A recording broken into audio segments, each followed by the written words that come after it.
Dasma Shqiptare 2017 prezanton. Përshëndetje. Jam një grua 63 vjeçe dhe e kam kaluar gjithë jetën time këtu në qytet. Kam pasur gjithmonë një mënyrë timen të parit të gjërave, ndoshta pak më të mbyllur dhe më të prerë se ç'duhet. Për këtë arsye, kur vajza ime më tha para disa vitesh se ishte dashuruar dhe donte të martohej me një djalë nga fshati, u ktheva në një pengesë të madhe për ta. Ai ishte 35 vjeç, një djalë i pashëm, punëtor dhe me pamje shumë të bukur, por unë mendoja vetëm për origjinën e tij. Kisha krijuar një bindje se një fshatar nuk do të arrinte kurrë të përshtatej me dinamiken e jetës në qytet dhe nuk do t'i ofronte dot vajzës sime atë stabilitet që unë kërkoja për atë. Kundërshtova me të gjitha forcat, bëra shumë debate në shtëpi, por në fund dashuria tyre fitoi dhe ata u martuan. Koha tregoi se unë kisha qenë tmerrsisht e gabuar, dhe ndryhim nuk ishte as pak ai njeriu i prapambetur që unë kisha imagjinuar. Ai doli të ishte jashtëzakonisht mendjehapur, përparimtar dhe me një intuitë të shkëlqyer për biznes. Shumë shpejt ai vërtetoi veten duke hapur një dyqan këpucësh në qendër të qytetit, i cili mori një hovë të madh. Jo vetëm që krijoi një jetë të mirë për vajzën time, por tregoi një respekt të madh edhe për familjen tonë. Ai na nxiti, na bëri planet dhe na ndihmoi financiarisht që ne të hapnim edhe ne një biznes tonin familjar. Me ndihmën e tij, ne hapëm një dyqan mjaft të madh ku shisnim vegla pune, mjetëdore dhe aparatura si motorsharre, hidrofora apo kositëse bari. Dhëndri ishte i palodhur. Pas diteve, mbyllte dyqanin e tij të këpucëve dhe vinte tek ne për të na ndihmuar, për shembull me shkarkimin e mallit, apo me rregullimin e raftave, apo edhe regjistrimin e porosive. Pikërisht nga ky angazhim i përbashkët, unë dhe Dhëndri filluam të kalonim shumë orë të ditës vetëm për vetëm me njëri tjetrin në dyqanin e veglave. Duke e njohur nga afër, fillova të ndryshoja plotësisht mendim për te, por ai nuk e kishte harruar as pak se çfarë kisha bërë unë në fillim.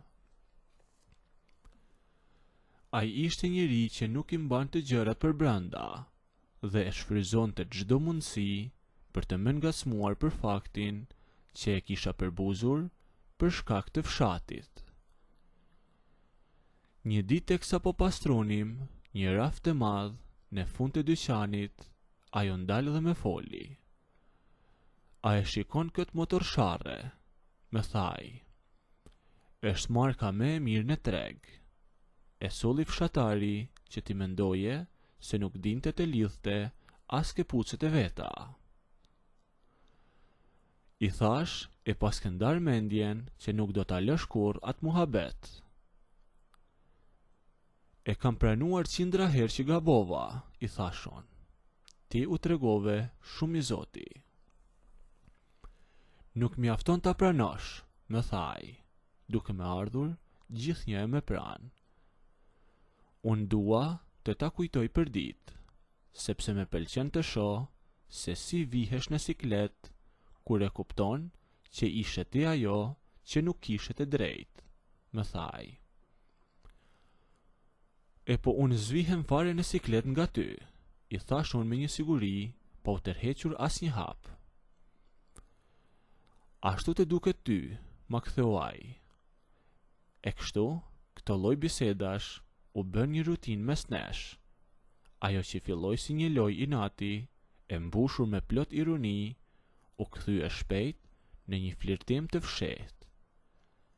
Ngacmimet e tij nuk ishin më vetëm për biznesin apo për origjinën e tij, por filluan të bëheshin provokime të drejtpërdrejta mes një burri dhe një gruaje.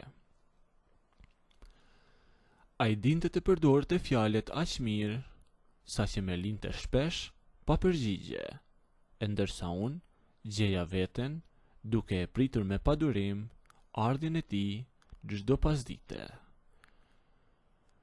Gjërat arriten në një pikë tjetër ditën e djeshme.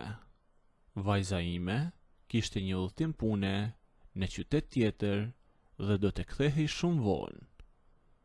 Aty nga ora 7 pasdite, dhëndri me mori në telefon. Zëri i tij ishte pak më ndryshe se herave të tjera, sikur po me fshihte diçka. Sa po kam marrë një furnizim me këpucë të reja, më thaj. I kam lënë me një palë që e di që janë numri jot. Mbyllë dyqanin nëse mundej dhe hajde pak tek unë që ti provosh, më thaj. E unë nuk e zgjata shumë. E dija që kjo nuk ishte thjesht një ftesë për të provuar këpucë, por nuk doja të humbisja rastin. U bëra gati dhe ika drejt dyqanit e tij. Rruga ishte pothuajse bosh dhe dyqani dukej i mbyllur nga jashtë, që i kishte ulur edhe ato rafte deri në gjysëm. Trokita lehtë në xham, e ai erdhi e më hapi derën. Mendova se do të kishe frikë të vije vetëm, duke e ditur që edhe unë jam vetëm këtu në dyqan, më thaj, ndërsa e mbylli derën me çelës kur unë hyra brenda. Pse të kem frikë nga një fshatar i thjesht, i thash unë, duke u munduar të bëja lojra. Mos shumë kohë, thash, ku i ke ato këpucë që më the?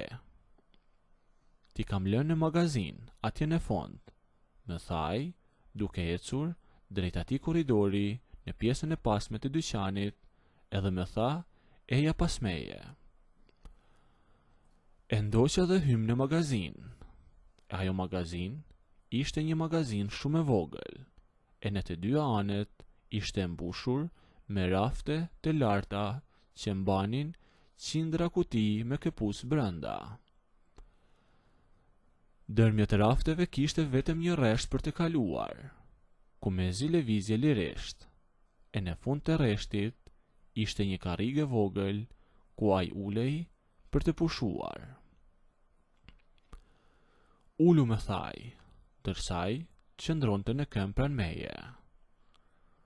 Unë ula, ndërsa ju kthye, e mori atë kutin dhe hapi e vendosi këpucët në dysheme, pa pasur asnjë kontakt me duart e mia. Provoj, thaj. Unë shikova këpucët, për nuk lëviza. Ngrita kokën dhe e pash drejt në sy. Unë i thash erdha deri këtu. Unë e di shumë mirë që ti s'me ke thirrur për këpucë, por edhe unë po ta tregoj, e po ta lehtësoj pak. As unë nuk kam ardhur për këto këpucë. Desha vetëm të bëja një dhuratë, më thaj, duke qeshur e duke më ngacmuar me atë buzëqeshje.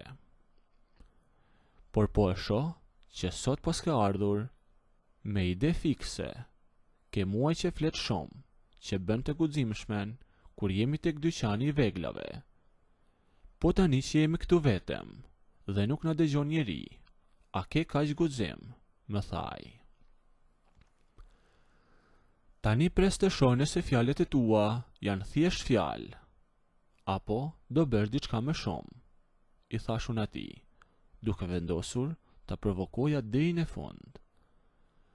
Unë ngrita ngadalë nga karrigja për t'i treguar se nuk kisha ndërmend t'i rrija në bindje. Do të shkosh diku? Pse unë ngrite? Me pyeti ai. Nuk jam e bindur për shërbimin tënd.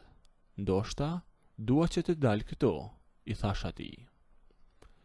Por ai reagoi me një lëvizje plot siguri, i ngriti të dyja duart dhe i kapi fort ato shufrat metalike që mbanin ato rafte dhe i mbajti krahët e shtrirë e të kyçur fort që të më ndalonte që të ikja.